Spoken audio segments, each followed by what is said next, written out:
Thanks for joining us on the news this hour. We'll begin in Abuja, where the Minister of Labour and Employment, as well as the leadership of the Trade Union Congress, are currently in a closed-door meeting.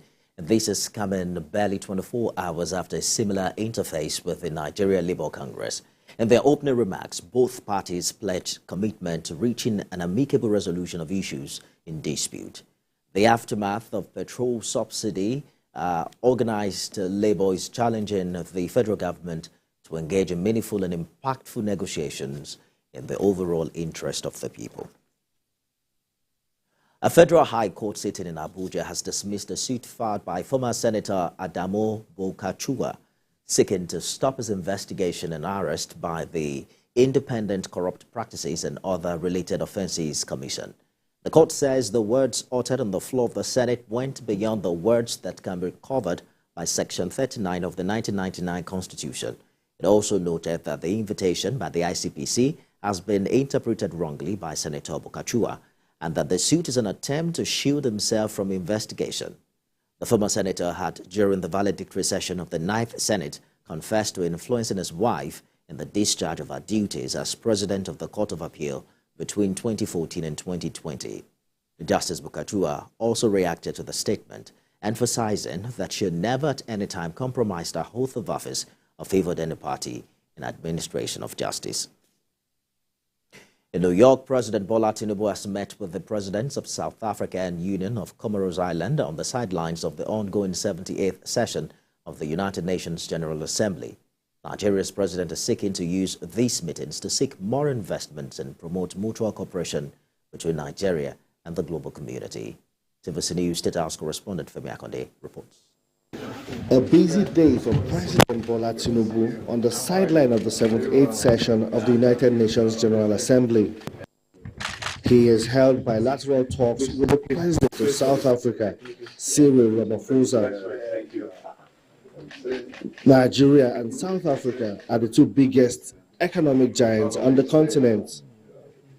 The main topic of discussion between the two leaders is how to increase investment among African countries. The president's intention to stake Nigeria's interest in the international community is also backed by governors who are on his entourage.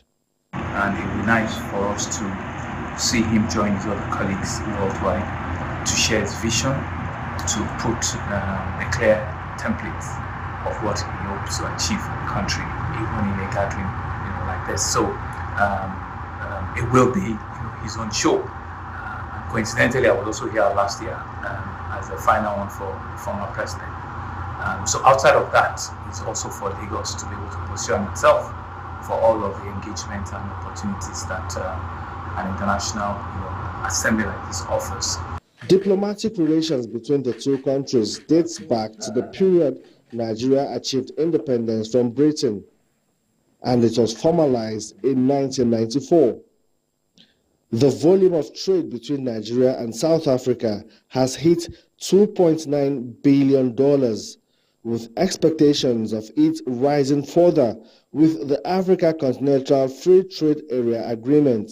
South Africa is currently among the top 10% of investors in Nigeria globally, and Nigeria is South Africa's 10th biggest export market in Africa. Another bilateral meeting was held between Nigeria and the Union of Comoro Island. The two countries have maintained friendly diplomatic relations established in 2010. These meetings are among the first of many bilateral engagements President Tinubu will hold in New York. But the overall success will be measured by what kind of investments are attracted to Nigeria and its impact on the economy. Femi Akonde, TVC News, New York. Lagos State Governor Babajide Sanwo-Olu has invited the Department of State Services to join the investigation into the death of Ilerioluwa Aloba, also known as Mohbad.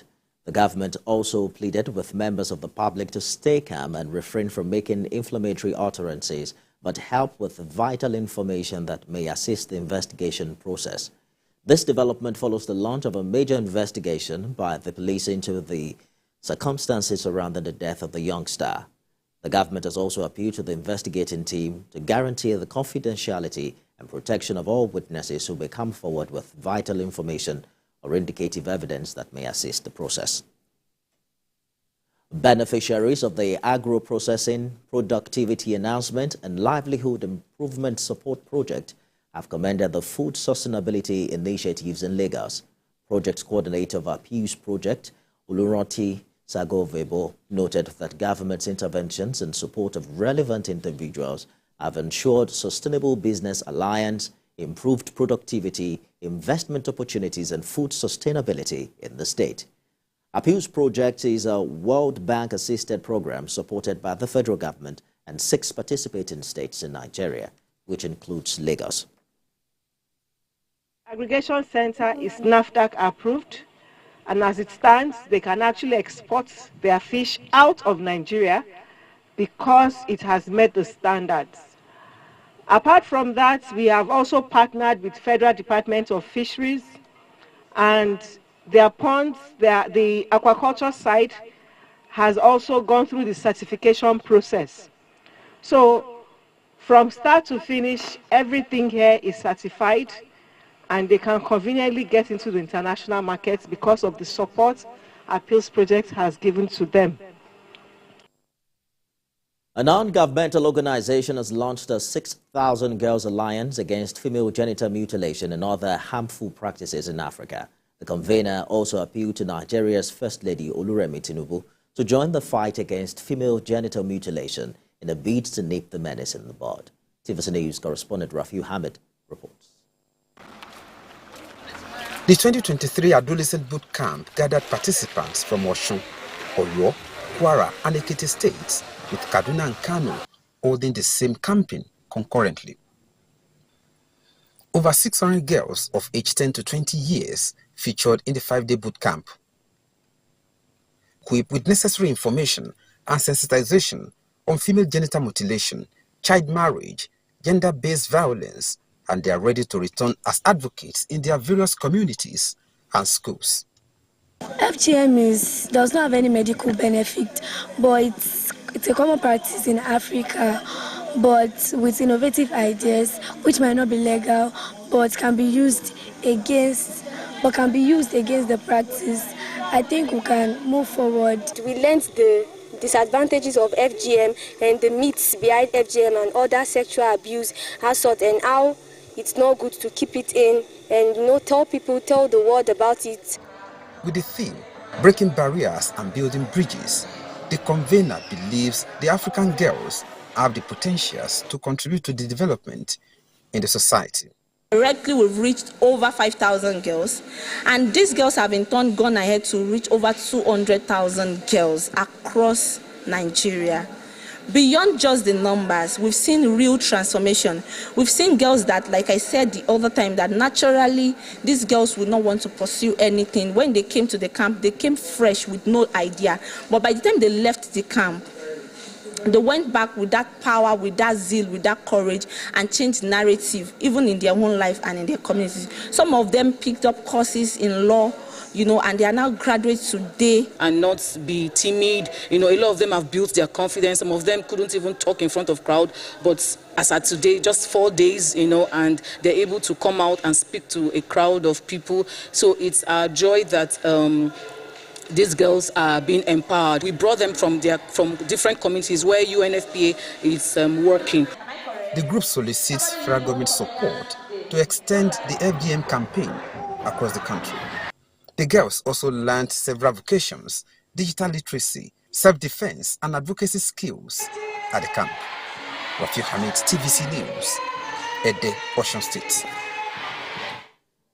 And that's TVC News this hour. For more updates, you can visit our website at tvcnews.tv. You can also follow us on our social media handles, Facebook, Instagram, and on X at TVC News NG. On YouTube, we're live at TVC News Nigeria.